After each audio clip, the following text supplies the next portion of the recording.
정우진은 그날 밤을 평생 잊을 수 없었다. 26살 군대를 제대하고 취업 준비를 하던 어느 겨울 밤이었다. 새벽 2시 어머니의 비명소리에 잠에서 깼다. 살려줘. 제발 살려줘. 우진은 처음엔 악몽인 줄 알았다.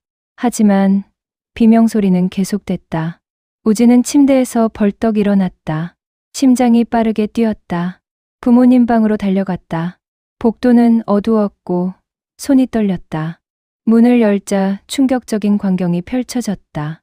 아버지가 어머니의 목을 조르고 있었다.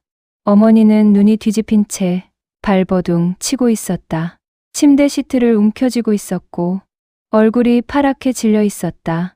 우진이 소리쳤지만 아버지는 술에 취해 정신이 없었다. 눈이 충혈돼 있었다. 입에서는 술 냄새가 진동했다. 우진이 아버지를 떼어내려 했다. 하지만 아버지는 힘이 셌다. 우진은 있는 힘껏 아버지를 밀어냈다. 아버지는 바닥에 쓰러졌다. 어머니도 침대에서 바닥으로 떨어졌다. 숨을 쉬지 않았다. 가슴이 움직이지 않았다. 엄마, 엄마. 우진은 어머니를 흔들었지만 대답이 없었다. 우진은 황급히 구급차를 불렀다. 119예요. 우리 엄마가 숨을 안 쉬어요. 빨리 와주세요. 구급대원이 왔다. 심폐소생술을 했다. 하지만 반응이 없었다. 병원으로 실려가는 구급차 안에서 우진은 어머니 손을 잡았다. 차가웠다. 이미 식어가고 있었다. 엄마, 제발 정신 차려요. 눈 떠요. 하지만 어머니는 눈을 뜨지 않았다. 병원, 응급실, 의사가 나왔다. 죄송합니다. 환자분은 이미 사망하셨습니다. 질식사로 보입니다. 우진은 그 자리에 주저앉고 말았다. 믿을 수 없었다. 1시간 전까지만 해도 어머니는 살아있었다. 저녁에 같이 밥을 먹었고 TV를 보며 잘 자라고 인사까지 했다. 그런데 이제 죽었다고? 경찰이 왔다. 아버지를 조사했다. 아버지는 술에 취해 기억이 없다고 했다. 부부싸움 중에 실수로 그랬다고 했다. 화가 나서 목을 잡았는데 이렇게 될 줄 몰랐다고 했다. 우발적 살인이라는 것이었다. 경찰은 아버지를 연행했지만 우진은 알고 있었다. 이건 실수가 아니었다. 아버지는 평소에도 어머니를 때렸다. 30년 결혼 생활 내내 어머니는 맞고 살았다. 우진이 어렸을 때부터 봐온 일이었다. 초등학교 때 아버지가 어머니를 때리는 걸 봤다. 중학교 때는 어머니가 멍든 얼굴로 아침밥을 차리는 걸 봤고, 고등학교 때는 어머니가 갈비뼈가 부러져서 병원에 간 적도 있었다. 그때마다 어머니는 말했다. 괜찮아. 엄마가 실수했어. 아버지를 화나게 했어. 하지만 우진은 알았다. 어머니는 잘못이 없었다. 아버지가 나쁜 거였다. 그리고 그날 밤 아버지는 결국 어머니를 죽인 것이었다. 재판이 시작됐다. 아버지의 변호사는 우발적 검행이라고 주장했다. 술에 취해 기억도 없고 살인 의도가 없었다고 했다. 단지 화가 나서 목을 잡았을 뿐이라고 했다. 검사는 징역 15년을 구형했다. 하지만 판사는 징역 7년을 선고했다. 우발적이고 계획성이 없다는 이유였다. 우진은 법정에서 소리쳤다. 이게 말이 돼요? 사람을 죽였는데 7년이요? 판사님, 이게 정의예요? 하지만 판결은 바뀌지 않았다. 아버지는 교도소로 끌려갔다. 우진은 어머니 장례식을 치렀다. 혼자서. 친척들은 위로해줬지만 우진은 외로웠다. 세상에서 가장 사랑하는 사람을 잃었다. 그리고 어머니를 죽인 범인은 고작 7년형을 받았다. 7년이 흘렀다. 우진은 33살이 됐다. 대기업에 취직했다. 결혼도 했고 아내는 착하고 예뻤다.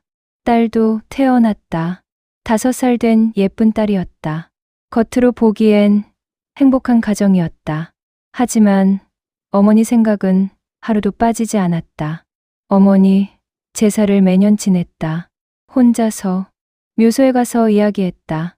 엄마, 나 잘 살고 있어요. 결혼했어요. 손녀도 낳았어요. 엄마가 보고 싶어요. 어느 날 교도소에서 연락이 왔다. 아버지가 모범수로 일찍 출소한다는 것이었다. 5년 만에 출소였다. 2년이나 감형된 것이었다. 우진은 분노했다. 어머니를 죽이고 고작 5년? 이게 정의인가? 전화를 내팽개쳤다. 아내가 물었다. 여보, 무슨 일이야?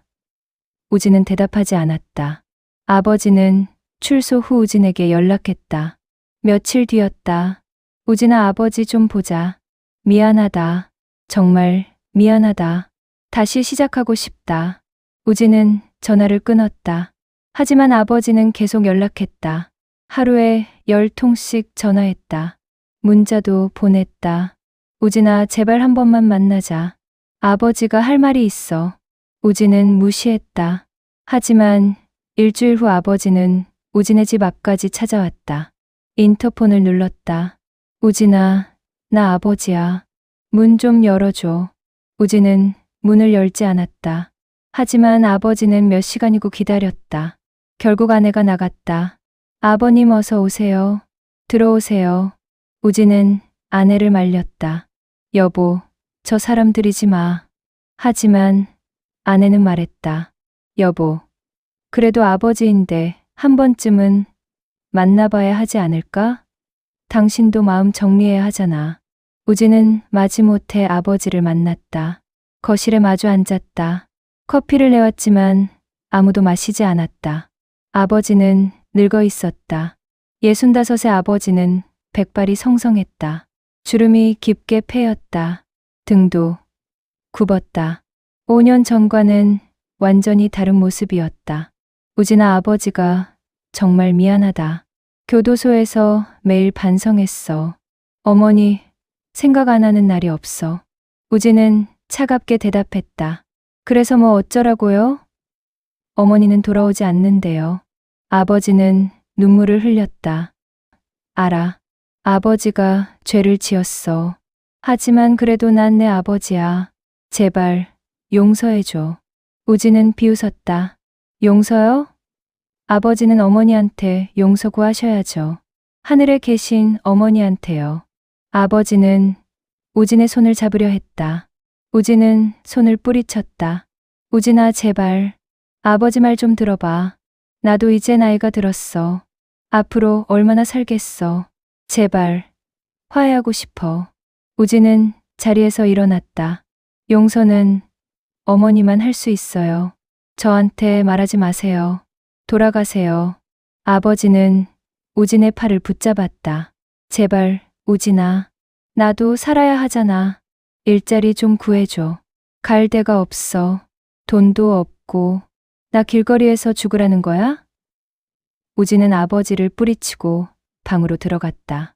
문을 잠갔다. 아버지는 한참을 문 앞에서 애원했다. 결국 아내가 아버지를 돌려보냈다. 며칠 후 아내가 우진을 설득했다. 여보, 그래도 도와줘야 하지 않을까? 아버지가 너무 불쌍해 보였어. 우진은 고민했다. 아내 말도 일리가 있었다.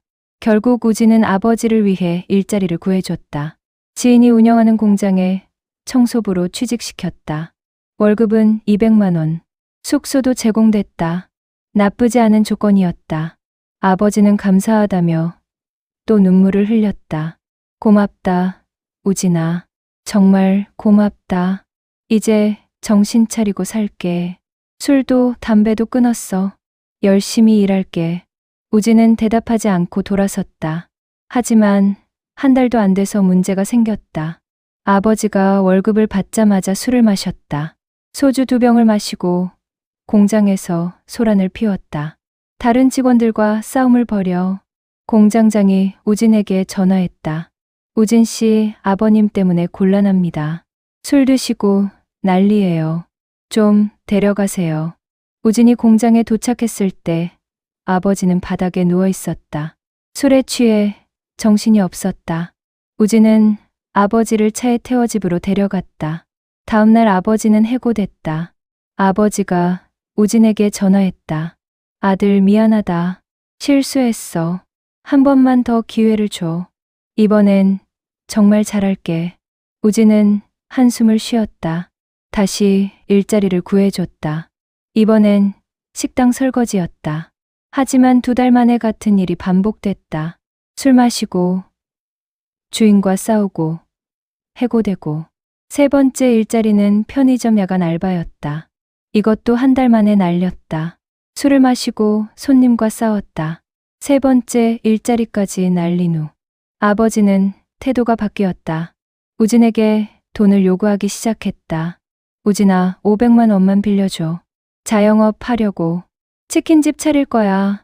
우진은 거절했다. 아버지 일자리 3개나 구해드렸잖아요. 다 날리고 이제 돈 달라고요? 그러자 아버지는 본색을 드러냈다. 목소리가 거칠어졌다. 너 이 새끼, 애비가 부탁하는데 안 들어줘? 내가 잘 사는 게 다 누구 덕분인데? 내가 너 키웠잖아. 우진은 어이가 없었다. 무슨 말씀이세요?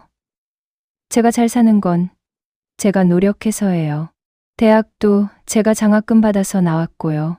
아버지는 비웃었다. 장학금. 개소리 하지 마.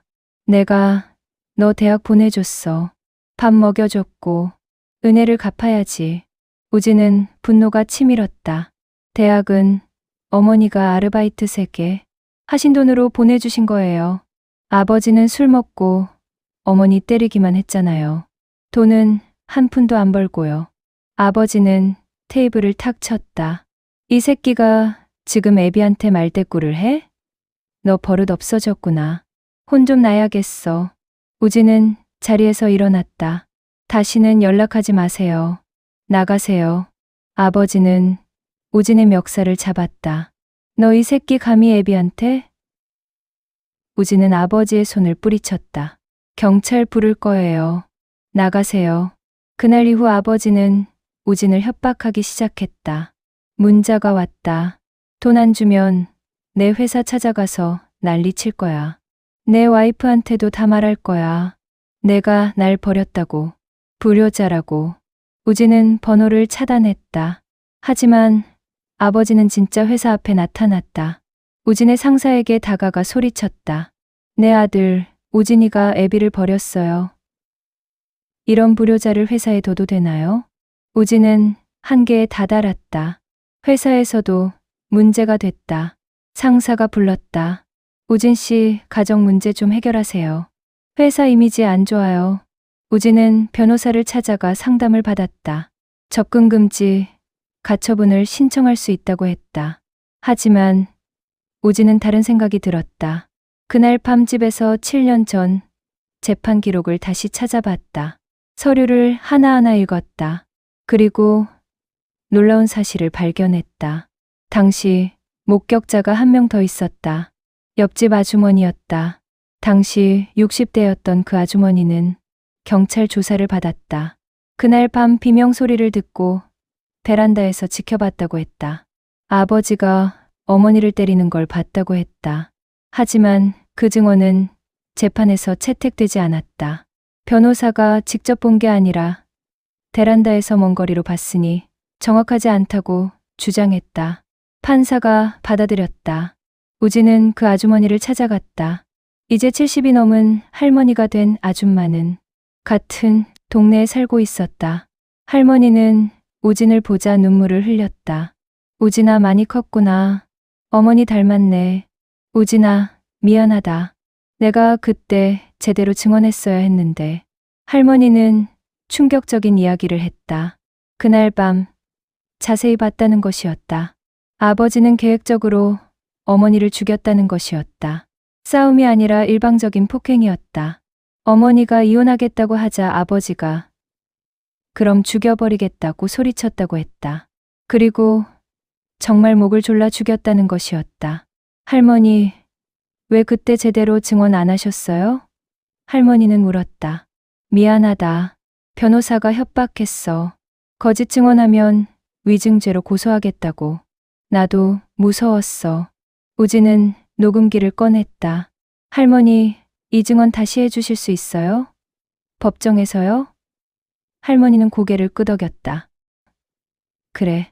이번엔 제대로 할게. 네. 어머니한테 너무 미안해. 우진은 또 다른 증거를 찾았다. 어머니가 남긴 일기장이었다. 우진의 집 창고에 보관돼 있었다. 일기장에는 아버지의 폭력이 상세히 기록돼 있었다. 오늘도 맞았다. 술 먹고 와서 이유 없이 때린다. 우진이가 볼까봐 걱정이다. 이혼하고 싶지만 우진이 때문에 참는다. 우진이만 대학 보내면 이혼하겠다. 더 이상 못 참겠다. 우진은 눈물을 흘리며 일기장을 읽었다.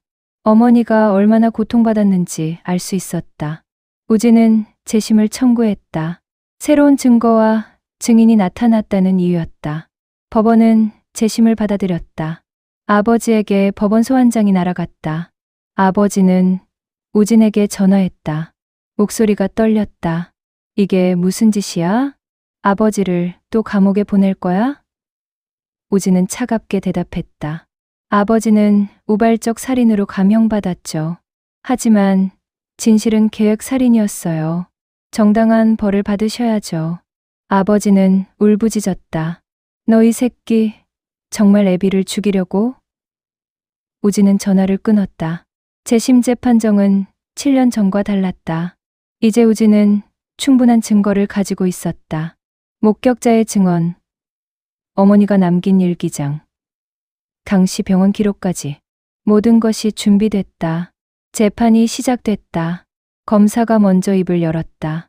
이 사건은 7년 전 우발적 살인으로 판결됐습니다. 하지만 새로운 증거가 나타났습니다. 이는 계획적 살인이었습니다. 목격자가 증언대에 섰다.